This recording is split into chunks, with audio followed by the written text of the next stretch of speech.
Welcome to the We Are VIP podcast. Each week, your host, Casey Hasten, Director of Recruiting at VIP, will bring you valuable insights from thought leaders, introduce you to incredible companies, and bring you tips for landing your dream job from our team of executive recruiters at VIP. And now, Casey Hasten. Welcome to the We Are VIP podcast, a podcast devoted to adding value to your career or candidate search, brought to you by VIP. I'm your host, Casey Hasten. I'm an executive recruiter, director of recruiting with VIP, and your all-around hiring guru. And today, I wanted to bring up kind of a tough topic, so bear with me. It is kid-friendly, so don't worry about that. But today on the show, I'd like to welcome Lizzie Altimore, Director of Human Resources at MG Bryan. Lizzie has a decade Lizzie has a decade of experience in human resources and also obtained her master's degree from Penn State in human resources and employment relations. Her ultimate goal is to make a difference in the lives of an organization's leadership, employees, and the community. Lizzie was just recently a guest on Good Morning Texas, where she spoke on the topic of navigating at-home challenges while working in the office during the pandemic. And this is what we're going to get to today. So thank you so much for joining us today, Lizzie. Thank you for having me. You know, it's so exciting and one of the first things that I usually ask my guests is, how do we get connected? And this is such a cool connection. Yeah. So how do we get connected? Well, through Jess, who's one of the owners, partners of VIP, that placed me at MG Bryan Equipment Company, where I'm at today. Yeah. And he sent me an email asking if I wanted to speak on Good Morning Texas, and from there we've been connected. I know. I told him, I was like, where have you been hiding her? She is so my people. Why have you not introduced us? No, this is Jess's fault. No, it was awesome. I loved it when we first started talking, and it was just like, I felt like we probably could have talked for hours. Yeah, no, absolutely. It was so much in common and so many things that I wanted to get to and ask you and all that good stuff. So like you mentioned, our team first met you in 2018. Yes. I'm not sure how long you knew Jess Paddock, one of our managing partners, but we placed you as a director of HR. So yes, you know what you're talking about, right? I think so at this point, yeah. So tell me a little bit more about MG Bryan and your role as the director there. Sure. We are a manufacturing company, oil and gas manufacturing company. Been around since 1986. I've been with the company now since 2018. We've had a lot of ups and downs in the oil and gas industry. It's been very exciting and fun with that, but we have some fantastic employees. It's still a family-owned and operated business. We have a great leadership team, great overall group, and I've very much enjoyed working with everybody there and helping them grow and helping the company grow. So yeah, it's been awesome. fun. Yeah. So did you know Jess before he placed you out there? I did, yes. Okay. Yes, I'm very good friends with his wife, and so that's how we got connected. And I remember when he had the position at MG Bryan, Ashley's the one that actually said, I think I know somebody. And he's like, you do?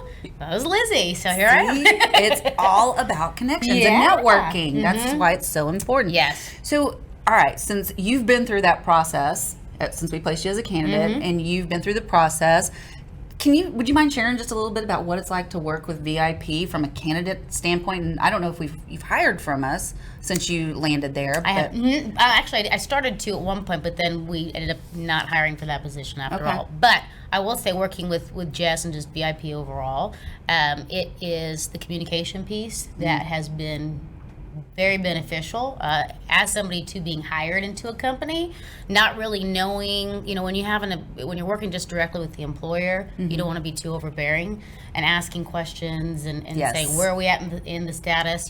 Jess was there telling me exactly what was going on and where we were at in the process, and being honest and upfront of what was happening and transpiring at the company there. So it put me at ease throughout all of it, and finding the right position and the right employer, just him speaking to me and asking me what I was looking for, it was a perfect fit, and it has been since June 24th, 2018. That's amazing. And you know what? And I just want to point out and kind of give a shout out to our leadership at VIP, because when I came in to interview, I was kind of doing it as a favor for a friend of mine that worked there at the time, because I really had no intentions of leaving. But they got me, just like what you just said, how they hooked me and got me over there was they didn't say, this is what we want you to do. They're like, what do you want to do? Yes. And we continue to have those conversations. Yep. What I'm doing today is 100% different from what I said I wanted to do. Sure. And they were willing to let us explore and, pivot and try new things and just support us. Yeah, absolutely. Especially with compensation and benefits and where you were at, and making sure that they were putting you in a position where you were financially happy and stable and you got everything that you wanted for, and upfront and honest on what they could or could not do. So I was very...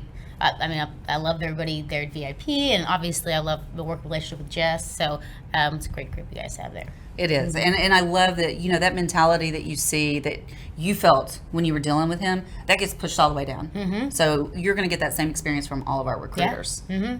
Absolutely. So let's talk about your recent experience on Good Morning Texas. Yes. I mean, that was that a little out of your comfort zone? It was. I did a lot of practicing. You were great, though. We did a whole watch party in the office when you were on. That's awesome.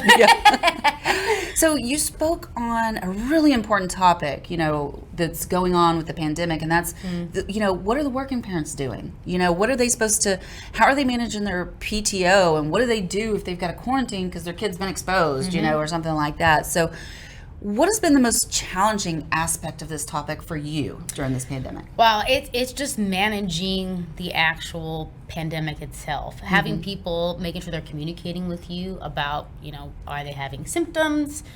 Is their kid out of school because of that? Is their wife sick? Is their family member that they're taking care of sick? Yes. Have they exposed anybody in the office? When did they test? Have they gotten tested? What were the results? What was your waiting period? So it's been constant communication. And I'm lucky because ever since the pandemic started, we've had protocols put in place with temperature checking, and we have a text message dashboard that we utilize to make that's sure. A good idea. Yeah, just so that communication can go out. We are quick to respond if there was perhaps a exposure in our office or one of our shops or facilities there. So we have people coming in that were experiencing cleaning based off of COVID pandemic. So we had certain protocols in place, but we also have the trust of the employees to let us know and feel comfortable saying, hey, I had this issue, my kid's out, my mother who I'm taking care of is sick, I have COVID. And then just working with the employees so that they know that they're okay, everything will be fine, we'll figure out whatever needs to be done compensation-wise too. Are you guys, so are y'all considered essential services? We are. We've been open since the whole time, yes. Wow. In the shop, in the office. Have you had to shut down because of a COVID scare? We've had to stop. Yeah, we've had to shut down. Luckily, we, knock on wood, haven't had to close one of our shop facilities, but our office has been shut down at least a couple of times and had to get cleaned. So I felt like the exposure in our office was probably greater than versus out in our shop because of the natural air that's out there. So there's less people in contact with one another, so it's less likely to stick, I assume. But our office definitely got hit a couple of times, but we were quick to respond. Ours did too, a couple of times. Same person each time. I was like, really? It happens, right? Yeah, right. And we don't have as many people in our office probably as you do. But it was so funny because the second time they were a little bit more serious about it, and they actually had somebody come in and do all the cleaning and everything. And I came in the next day and I'm a mess. I'm it's like a pigsty in my cube. And I have papers everywhere. I'm a paper hog. And I came in and all my papers were warped because of the spray. Oh, because they use that industrial COVID cleaning spray. Yes. So I was just like, okay, note to self. Now you know your paper doesn't have COVID, so that's okay. Right? Yeah. Well, and funny story, when it happened, I was actually doing a Zoom interview in one of the front little jump out rooms that we have. And nobody knew that I was up there. And so whenever an hour later, somebody finally knocked on the door and like, Casey, what are you doing here still? And I was like, what? I'm doing an interview. And they're like, yeah, no, we got to shut down. Yeah, we've got to shut down. No. Everybody's got to go home. And I was like, oh my goodness. Okay, perfect. Yeah, right. Yeah. I get it. Everybody was learning during that time too. Absolutely. What was going to work, what wasn't going to work, and so. Well, and that brings up a really good question. So, how has your role changed because of the pandemic, or has it? Yeah, honestly, I'm doing the same stuff I was doing before, but we have a lot more steps when it comes to health scares, right? So, if it is because somebody is out sick, or if they're experiencing something, it's not like, all right, well, it's probably the flu or you have a stomach bug. Just come back in a couple of days. There's certain protocols now that we are. Hey, what's your temperature? How are you really feeling? Have you been around anybody in the shop? How long is it? How long has it been occurring? And making sure they know to quarantine themselves immediately if they do feel like they're underneath some type of pandemic. They have have COVID or whatever it is. And sometimes it is, and sometimes it isn't. Managing that, making sure people are still being able to communicate, finding different ways to communicate. Because our Midland shop was exposed, just the city itself. So traveling down there was a little bit harder because the COVID rise increased out there. So we really had to get creative and making sure that everybody knew each other's numbers and whatnot. So it's changed certainly with that. And just as we keep continuing to grow, to keep people that are coming on board understanding our policies and procedures too, so that they understand why we have the processes we have in place, and obviously it's for their own safety and everybody else's safety. Yeah, now how many employees do you guys have? We have currently 48 employees. Okay, so y'all are about the same size as us then. So except for we don't have like a warehouse or anything, at least not that I know. You might, right? We might. I did find a secret room the other day. So I'm curious though, like, are y'all having to mask in the office? Really? Oh no, I take that back. We're not masking in the office. Okay. And we're not requiring anybody at this time to get vaccinated. It's up to everybody who is comfortable vaccinating for themselves. And because a lot of our people work in the field, they're not having to be exposed to small areas or in contact sometimes with a lot of people. So they're actually out in an open ventilated area too. So that does help, which I think has also helped us throughout the pandemic, where we haven't had such harder times that other companies have when they have those closed, confined areas. But regardless, we're always reminding them, 6 feet. Making sure that they are washing their hands, doing the same things that they were doing before, notifying anybody. Exactly. If they feel like they've come into contact with anybody that was exposed, going to get tested. So we've done that this whole time, and luckily we haven't had anything crazy or significant happen to us. So do you have like a talent acquisition team on yes, staff? That's me. Oh, you do it all. I'm the talent. So I'm curious, what are your thoughts on this? This is a little off script and we won't go into it too much, but recently I was asked to speak on the topic of whether or not we should require, or vaccine statuses should be put on your resume. Wow. Well, I know it's coming down the pipeline. There's big companies. I know Southwest was one of them that's going to be doing it and falling in line too with what the government's requiring. I think at some point, just depending on what happens with the government, we'll see whether it's going to be mandated or not mandated. I guess it just depends on what area you're going to be focusing in on, right? But do you still think, when it comes to an issue of health like that, do you think that's a piece of information that should be included on the resume? I personally don't think so. Yeah. But I feel like if the world is transforming that way and it ends up being something that is going to be federally required, we may not have a choice. Yeah. At this point, because I know we live in the great state of Texas, that Governor Abbott is very fierce on not having that become a requirement. But either way, we still have to be prepared for something like that. Yeah. And I said it even on Good Morning Texas. As long as we're doing what's right for the employees and we're not trying to discriminate or cause any type of issues for them personally, physically, mentally, then I think that's the best way to handle that. Yeah. Let's switch to something a little bit more positive. What's one aspect of your company that you just love, that you would want if you were talking to a prospective employee? What's one thing you'd want them to know about MG Bryan? Our culture. Yeah. We are a very tight-knit unit. We've had a lot of ups and downs too, and we've seen a lot of downs in the market itself, so we've had to remain a tight-knit unit. The culture there is that we all work together no matter what job title it is or what it says on your business card. We all put forth the effort in any form or fashion. So if I can help with something, even though it might be with a building issue, I'm right? trying to help, even though that's out of my wheelhouse.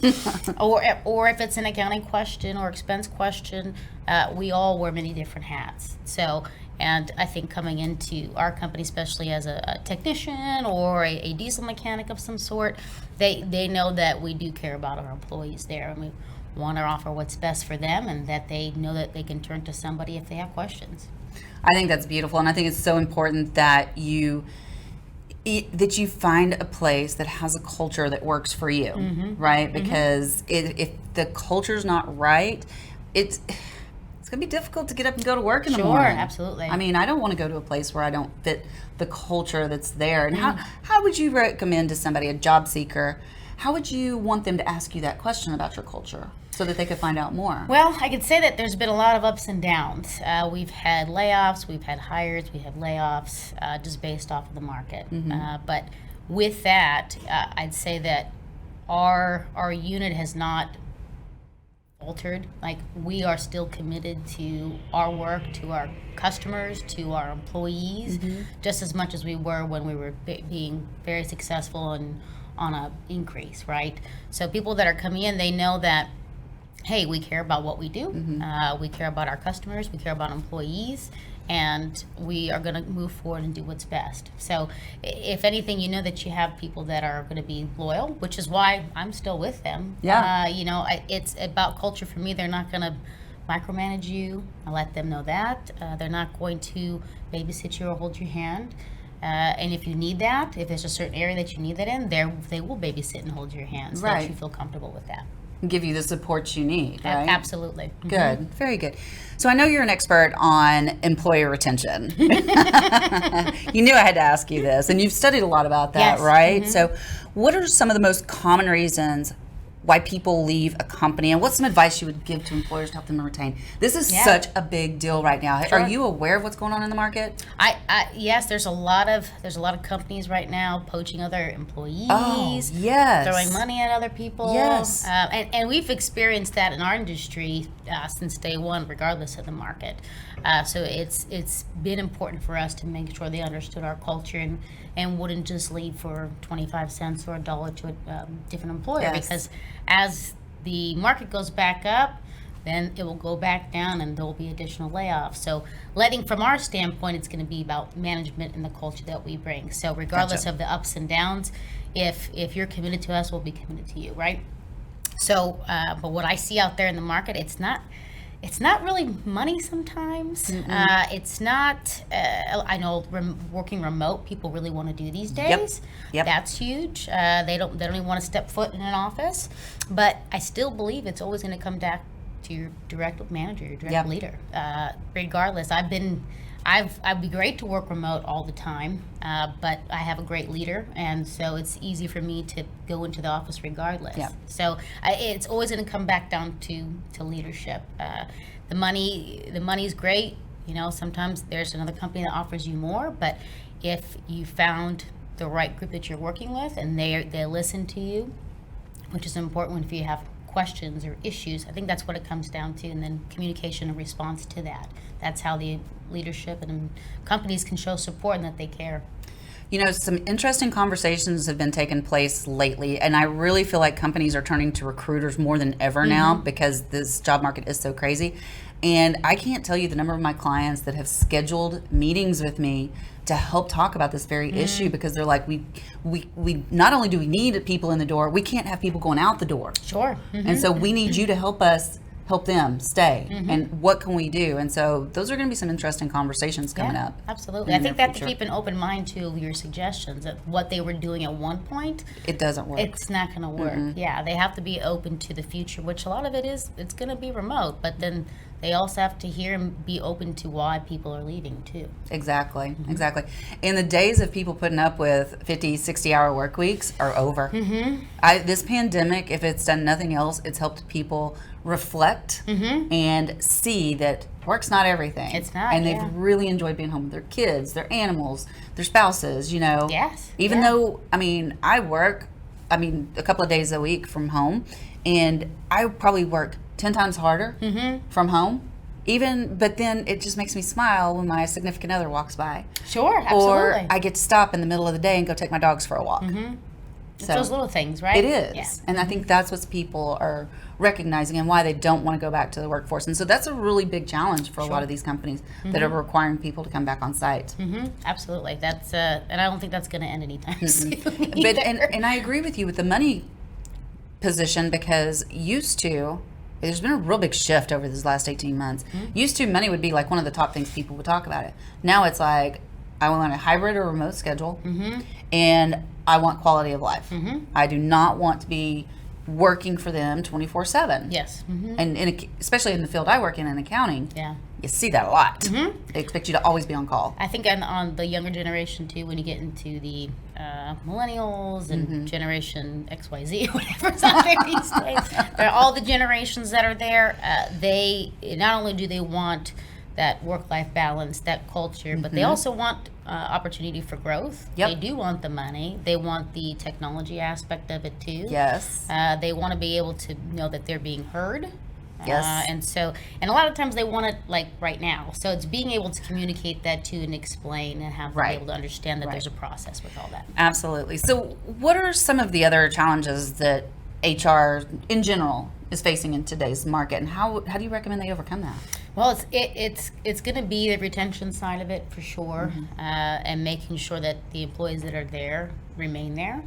And a lot of it can just be down to simple surveys, sending those out. I did stay interviews at one of my companies where I worked and spoke to employees one-on-one.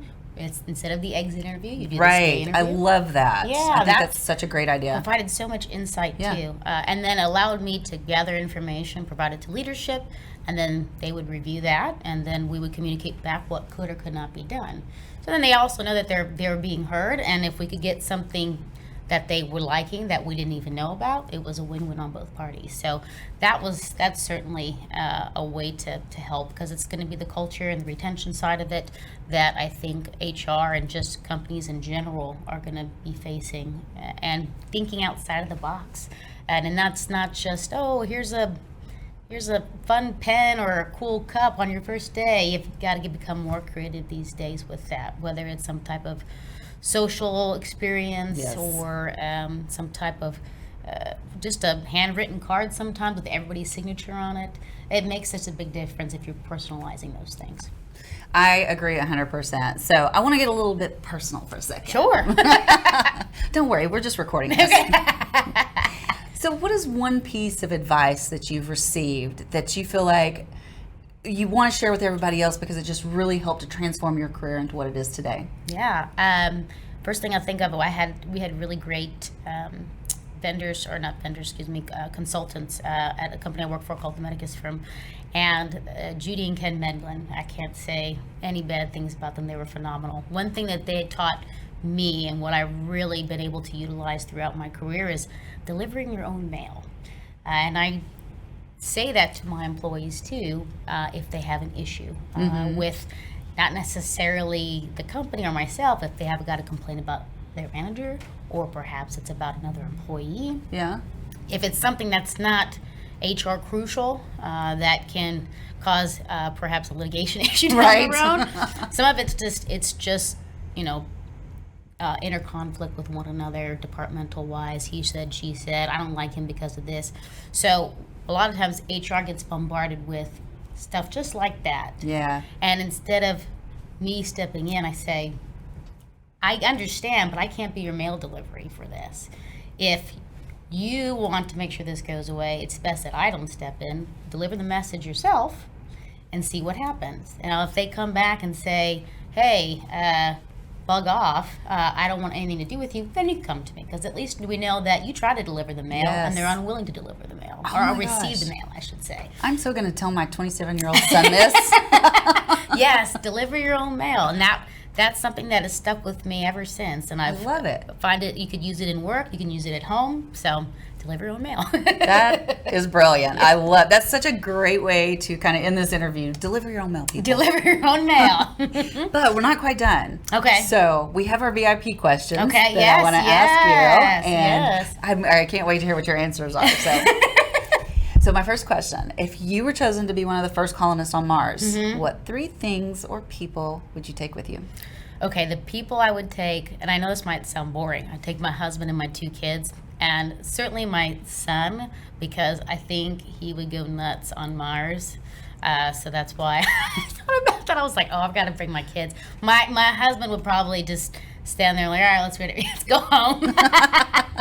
Maybe my dogs can come along too. My dogs, I've got 4 dogs, so 2 are Great Danes. It'd be plenty of room for them to run. There you go. Yeah. You're just trying to take a whole busload. Yeah, we'll just bring everybody there. Yeah, exactly. Awesome. Okay, so this is one of my favorite questions. What's one thing you do each morning to set your day up for success? It's simple. I make my bed. Oh, that is a good one. That's important. My bed. There's a whole book written about that. Yes. Did you read that? No, my stepdad growing up would drive me around to people's homes, and I was not good at making my bed when I was younger, and so he would ask me, we'd look outside and somebody's yard would be a mess, and he'd say, do you think their bed's made? And I'd be like, I don't think so. And then we'd go to a different house where it's nice and kept clean and neat and orderly and everything looks great. He's like, do you think they make their bed? And I'm like, yeah, they probably make their bed. He's like, which home do you want? So that's something that's stuck with me too, and I think it's important because it makes everything clear for me throughout the day. It does. It absolutely does. And you really should go list. I can't think of the guy's name. I think he was a general. He's probably higher than that. Admiral. My father's from the Marine Corps, so that makes sense. Yeah, so it's an admiral. You just do Admiral make your bed, and his speech will pop up. It's amazing. I'll have to look that up. It's amazing. I fully support that. All right, so my last question. If your life's work was being described, written in a news article, what would the headline be? Well, I would say, and I thought about this too, it would be Lizzie Altimore puts the human back in human resources. I love it. That is awesome. That is awesome. How do people find you if they have questions? Oh, they find me on LinkedIn, Lizzie Altimore or MG Bryan. You can look me up that way. Or lizzie.altimore@mgbryan.com. Awesome. Thank you so much for being our guest today. Absolutely. This was so much fun. I know this is the first time we met in person, but I knew we were going to be best friends. Yes. I just knew it. So I just have one more thing to say to you. Yes, ma'am. You are a VIP. All right. And that's a wrap for today. Join us next week here on the We Are VIP podcast. We'd love to know how we can help you be a VIP. To find out more, log on to wearevip.com.